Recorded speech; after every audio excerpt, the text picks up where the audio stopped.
The doorbell camera pinged again, a shrill electronic chirp that cut through the hum of my laptop fan like a scalpel. Third time this week. I was supposed to be finalizing a client deck, some Fortune 500 VP waiting on revenue projections, but the only numbers I cared about lately were the 6 packages that had vanished from my porch in the last 2 months. I thumbed open the app. There she was, Diane Mercer, platinum bob gleaming like a helmet under the afternoon sun, white capris pressed to a razor's edge, face arranged in that trademark mixture of civic duty and predatory glee. She moved like someone who'd rehearsed this route in her sleep. A quick scan left, right, then she crouched, snatched the box, and speed walked away with it tucked under one arm like a football. This one contained elbow-length beekeeping gloves, Italian leather, $60, the kind that let you reach into a hive without feeling like you're sticking your arm into a blender. I'd started keeping bees 6 months after we moved to Willowbrook. The suburbs were supposed to be quiet. Instead, I got Diane.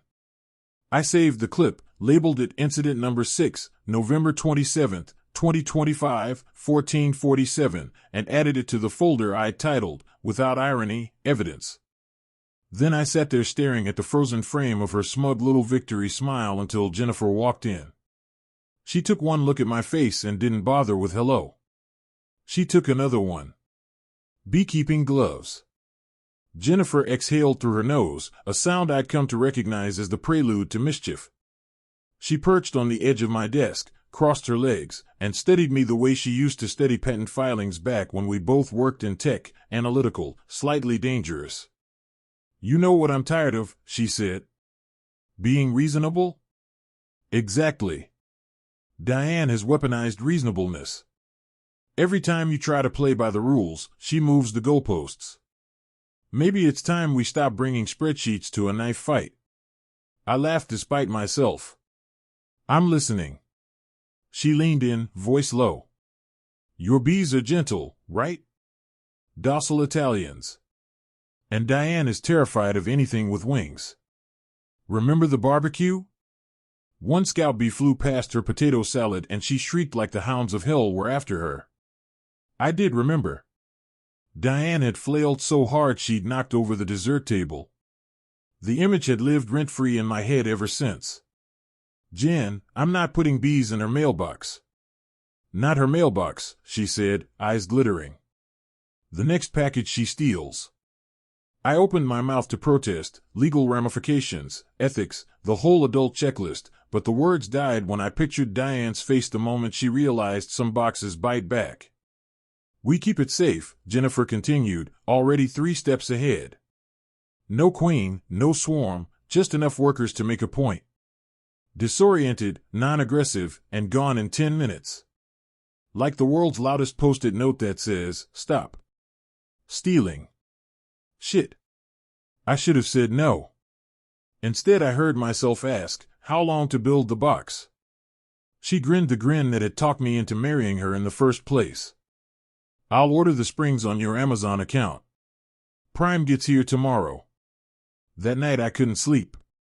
I kept replaying every confrontation with Diane, her syrupy denials, the way she'd cry harassment the second anyone pushed back, the HOA board's collective shrug. I thought about the bees, 30,000 tiny engineers who never stole anything, who spent their lives turning sunlight into honey while Diane spent hers turning neighbors into enemies. By 3 a.m. I was in the workshop sketching a false bottom box with ventilation holes disguised as decorative perforations. It felt less like revenge and more like justice wearing a very specific Halloween costume. We built it over 2 evenings. The box was 14 by 10 by 8 inches, big enough to look tempting, small enough for Diane to carry one-handed. I routed channels for the springs, lined the interior with soft foam so the bees wouldn't bash themselves silly when the panel flipped. Jennifer printed a fake shipping label on glossy stock, Luxe SPA Collection, crystal-infused bath ritual set, fragile, $289.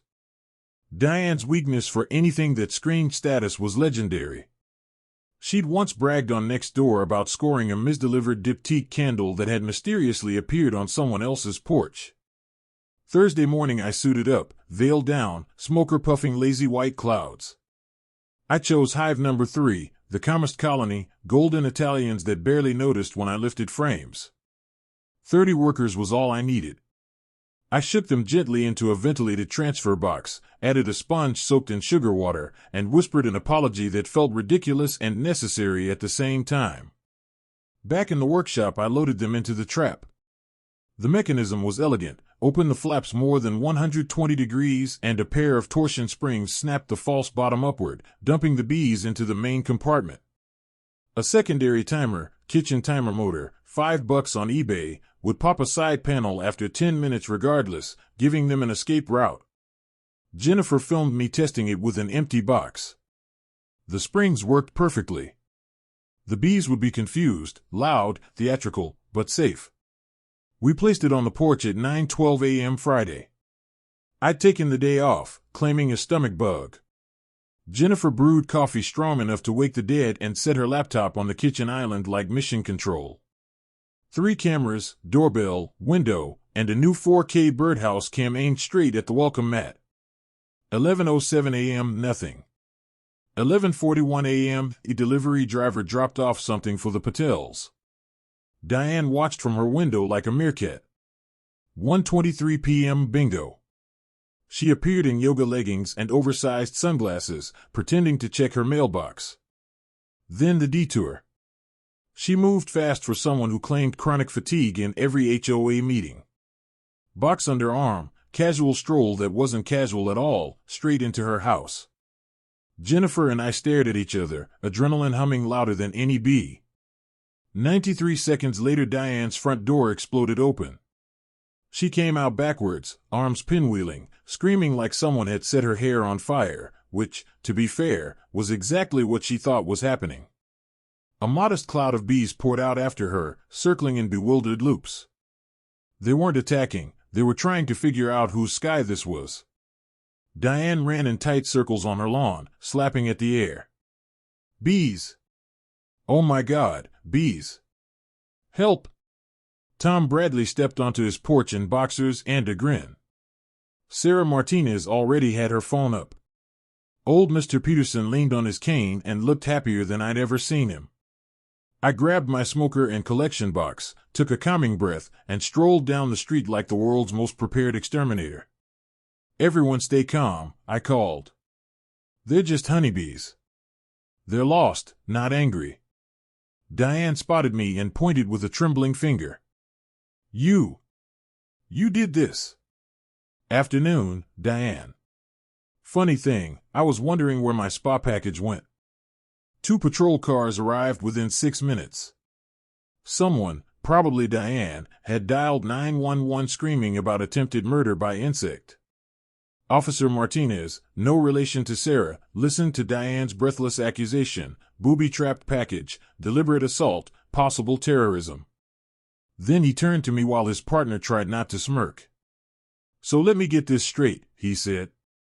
You left a box containing live bees on your own porch, and Ms. Mercer removed it without permission? Diane opened her mouth, realized the hole she was standing in, and closed it again. I offered my phone.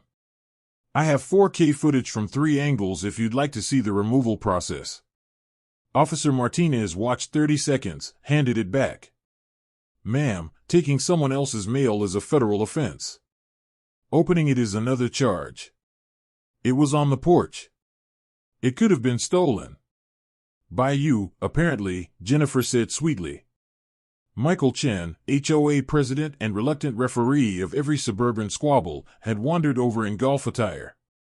He took in the scene, Diane flapping, bees gently returning to my collection box, half the block filming, and sighed the sigh of a man who just wanted to grill in peace. For what it's worth, he told the officers, we've had 6 formal complaints about missing packages. All of them point in the same direction. He tilted his head toward Diane. Tom Bradley piped up.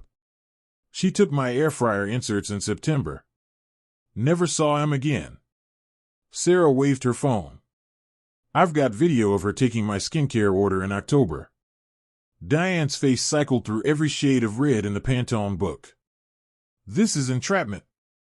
Negative, Officer Martinez said, flipping his notepad shut. Entrapment is when law enforcement induces someone to commit a crime they wouldn't otherwise commit. Private citizens leaving decoys on their own property? Different chapter. Ma'am, let's take a ride downtown. They didn't cuff her, small mercies, but they did put her in the back seat. She shot me a look that could have curdled milk. I waved with the hand still holding the smoker. As the cruisers pulled away, Michael clapped me on the shoulder. Remind me never to piss you off. Too late, Jennifer said. He's very protective of his hives. That night the neighborhood WhatsApp group lit up like Christmas. Someone posted a slow-motion clip of Diane's lawn sprint set to yakety sax. By morning it had 187 laughing emojis. 3 days later Diane received 5 citations for mail theft plus an HOA fine that made her blanch visibly through her blinds. 4 more neighbors came forward with footage. The board voted unanimously to put her on probation and strip her of any committee authority forever. She put her house on the market 17 days after the incident. The listing photos carefully cropped out my backyard, but you could still see the hives if you knew where to look. On moving day I stood at the fence with a cup of coffee and watched the truck pull away. Diane refused to make eye contact, but her husband gave me a sheepish nod that might have been apology or just relief to be escaping the zip code. Jennifer joined me, slipped an arm around my waist. Think she learned anything? I watched a single worker bee cruise past, fat with pollen, heading home. I think she learned that every action has an equal and opposite reaction, I said. And sometimes the reaction comes with wings. Jennifer laughed and rested her head on my shoulder. Behind us, 40,000 bees hummed in perfect, peaceful synchrony, guardians of a hive that finally, definitively, included the whole damn street. Metaphorical stingers, of course.